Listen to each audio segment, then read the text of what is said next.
All right, welcome back. The year had barely started. Fireworks have already started in Rivers politics. There's no other day in 2024 where you may not talk about the politics in Rivers State. And this is just 3rd of January. We're already seeing all of the fireworks. So maybe we'll start from there, as a matter of fact. I'm being joined in the program by the APC governorship candidate in the last governorship election in Rivers State, Mr. Tonye Cole. He joins me right here in our Lagos City. Mr. Cole, thank you so much for coming through, as always. Thank you. How are you? How does it feel whenever you turn on the TV, there's Rivers in the news every other day? One thing, if you're in the news all the time, then it's good news. Except that the kind of news that we're known for in Rivers State, that is not good news. I wish Rivers State was being talked about regarding progressive development, stars being born every day, inventions and innovations, things that are progressing Nigeria and putting it forward. But we just seem to be talking all the time about a political crisis that seems to be unending. So, Mr. Magnus Obe says that there was enough anti-party to go around. Were you also involved in the anti-party? No, I wasn't. See, it's sad. I heard what he was saying, and he was being very frank, and he was being very true and very upright. And there was a lot of anti-party. Everybody saw that. The sadness for me on this whole anti-party thing is that it has eroded the very foundation of what political parties are meant to be. So today what you see is that political parties do not exist for who they are. Anybody can be anywhere. You say you're in PDP, you're running for APC, you're in APC, you're running for PDP, you're in APP. That's totally wrong. And I suspect that what Rivers State is doing today is that it's showing the entire nation that this kind of thing cannot continue. At some point, political parties have to stand for something. Right now, they don't stand for anything. Do we even have political separation in Rivers State? Don't. Because the governor is of the PDP. I'm not sure where the House of Assembly members are, between the PDP or PDAPC or APC or PD, we're not sure. Because there's a Beke faction, there is the Tonye Okocha faction. Then on Wike is very clear on his position. He's working with the APC as the government of the day, but he's a member of the PDP. The members of the House of the local government chairman are members of the APP. So it's just like a conundrum, literally. It is. And I keep saying that truly, the way we look at political parties in Rivers State is that there is no political party anymore. Everybody is just pushing very simple political interests, and they will stand wherever that interest is going to pay them, and it doesn't matter. So you can truly be a card-carrying member of PDP, and you are moving in Rivers State fully with APC, and it's okay. Nobody will say anything. Nobody knows which party you're in. Today, an APC member is a PDP member, a PDP member is an APP member. It does not make sense. It really does not. It's too much of political interest, personal interest, and it's eroding the political fabric of the nation. So let's talk about there's no way you cannot dismiss the political stature of Nyesom Wike.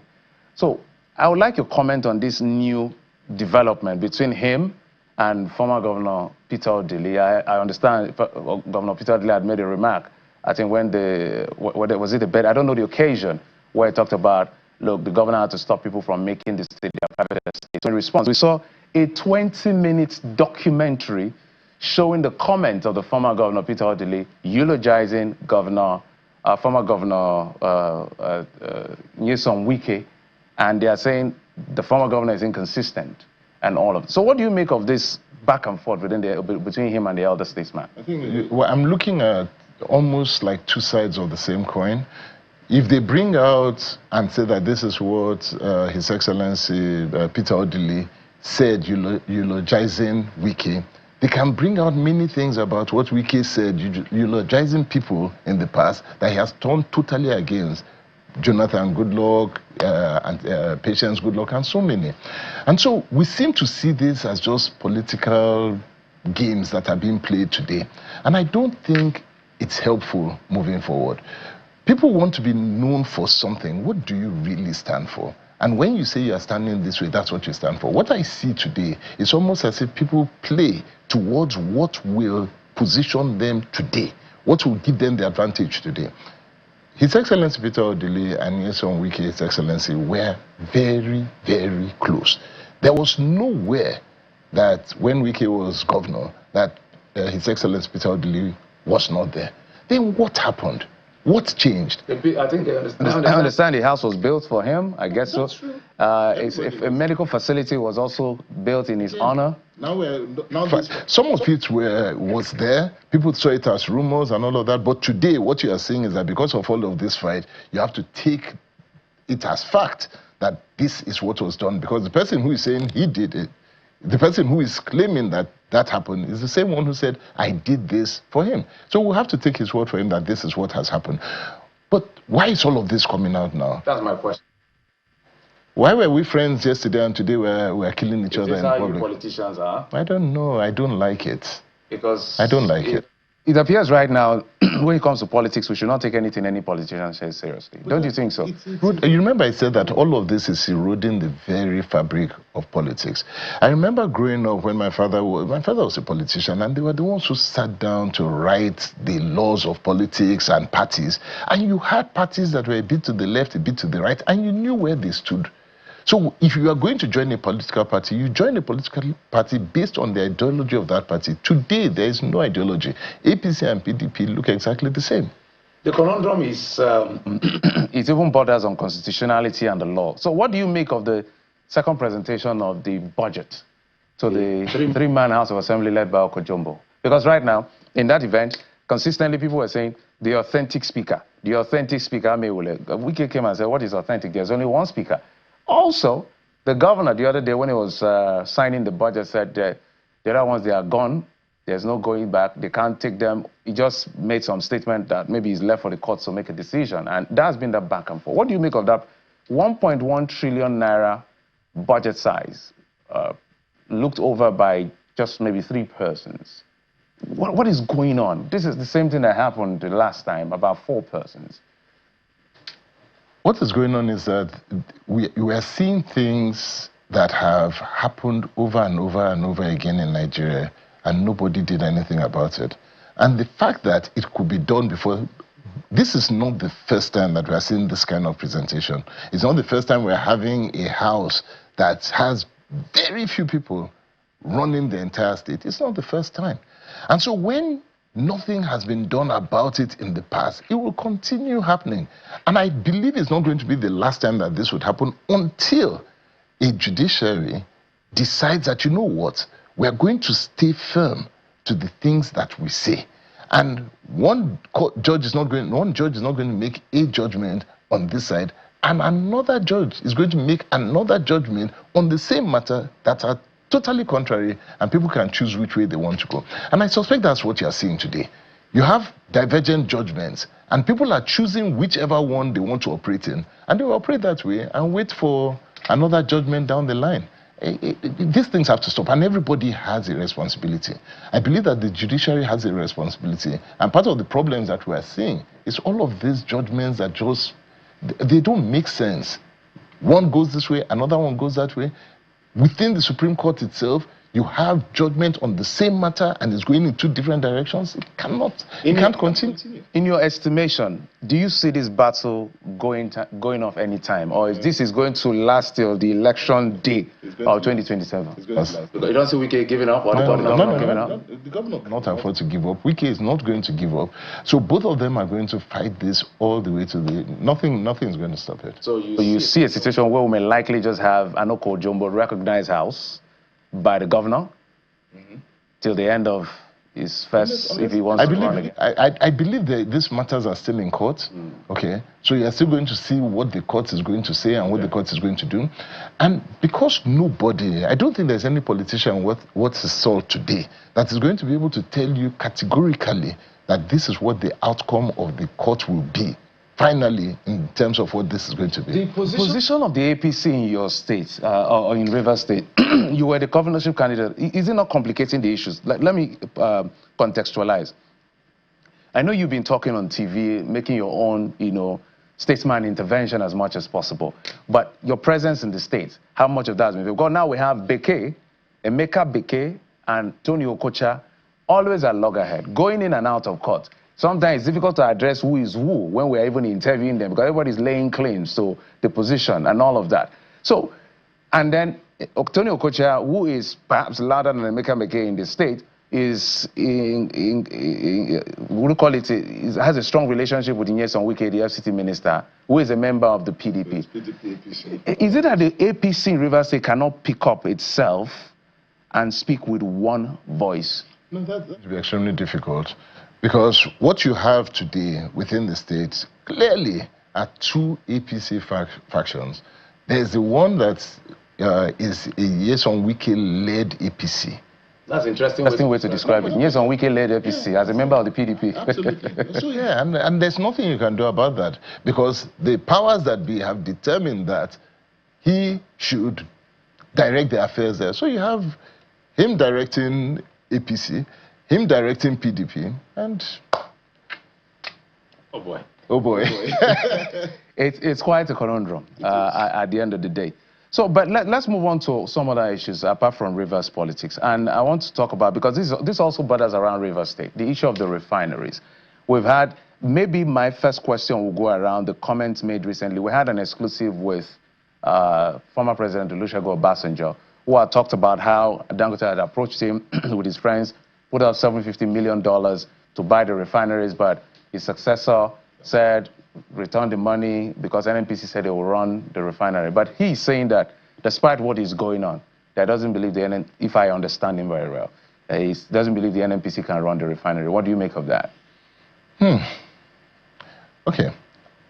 Regardless of NNPC or otherwise, I 100% believe that those refineries ought to have been privatized, should be privatized, and tomorrow will be privatized.